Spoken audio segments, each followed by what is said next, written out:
So a friend of mine was kicked out of a movie theater for carrying a firearm. What happened? Well, he paid for his tickets, he went up to the entrance, and an armed guard walked up to him and asked him, "Sir, are you carrying a firearm?" He said, "Yes." Well, the armed guard said that, well, this building could seat over 2,500 people, and this is private property, and we don't allow people to come in here with firearms.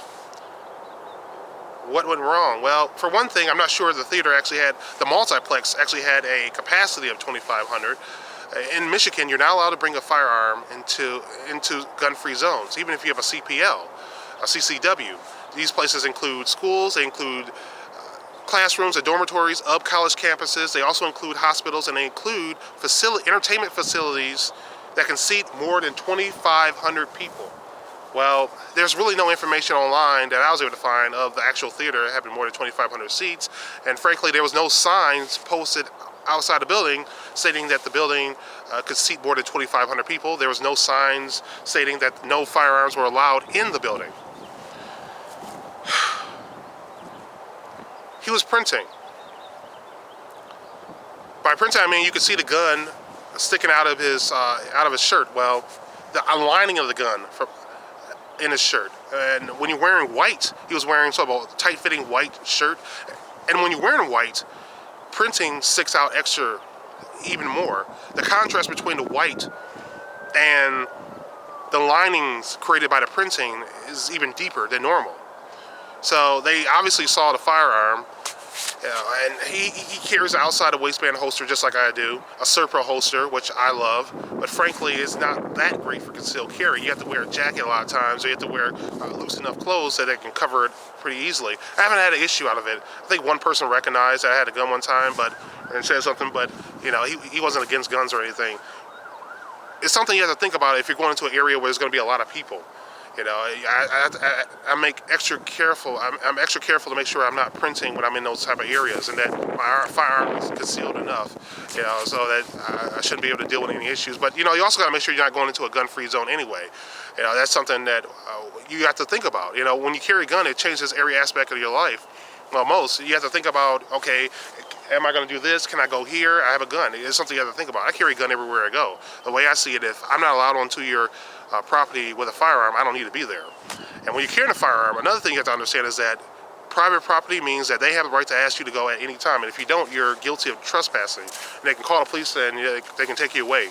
It's just that simple. But I honor people's right to, you know, hey, you know, it's your property. You don't want me to be there. I don't want to be there. Plain and simple. So, you know, he left, and you know, it's just something you have to keep in mind if you're going to be carrying a firearm, and I do it consistently. Every day, everywhere I go. When I go to my car, I'm carrying my gun. When I go and mow the lawn, I'm carrying my gun. If I'm shoveling the snow, I'm carrying my gun. It's something I decided to do consistently. And if you like to drink, it's something you got to think about as well.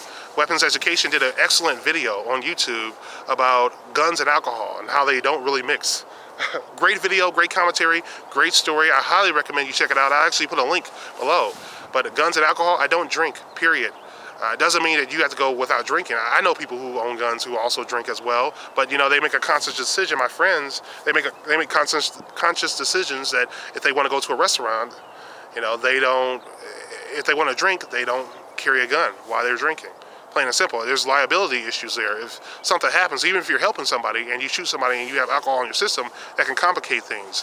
If any fights or anything like that, these are things you got to actually think about. If you're caught drunk and carrying a gun, you're going to be dealing with some serious legal ramifications. So, something to think about. Guns and firearms, I don't think they mix at all. It's something you should keep in mind. And most of us are responsible. We know better than that. Another thing, you know, road rage, something that Weapons Education talked about, and he had a story about that as well.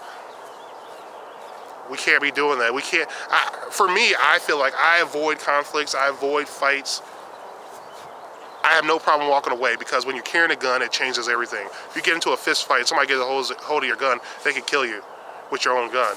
If you get into a fist fight and somebody's and they're about to really do some serious damage to you, you may end up shooting them, and then there's the issue of, well, could you have walked away from that whole incident, and then you end up looking like the aggressor. You know, so this is why I avoid those type of conflicts. Only time I would ever consider getting involved is unless somebody was being hurt. You know, but the whole macho crap, you know, I'm a tough guy, I'm gonna talk trash. Hey, you know, if somebody wants to talk trash, I walk away. Plain and simple. It's a change in lifestyle. When you're carrying a gun, it's a change in the way of thinking. You gotta think, okay, is this a gun-free zone? If so, I may not be able to go there. I mean, do I want to go there unarmed? You know, do I want to be in a movie theater unarmed? A crowded movie theater unarmed? No, I don't. I mean, that's just how I feel. So I go to smaller movie theaters. I try to find locally owned theaters. If I can't, I just go to smaller movie theaters. I go at off times. I don't go with the big crowds on Friday nights and Saturday nights where you have obnoxious kids playing on their cell phones, talking throughout the movie, throwing stuff and yelling all this foolishness, fights and all this nonsense. I avoid all that. You know, I go Saturday morning.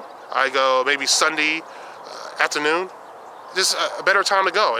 These are things you have to consider, you know, and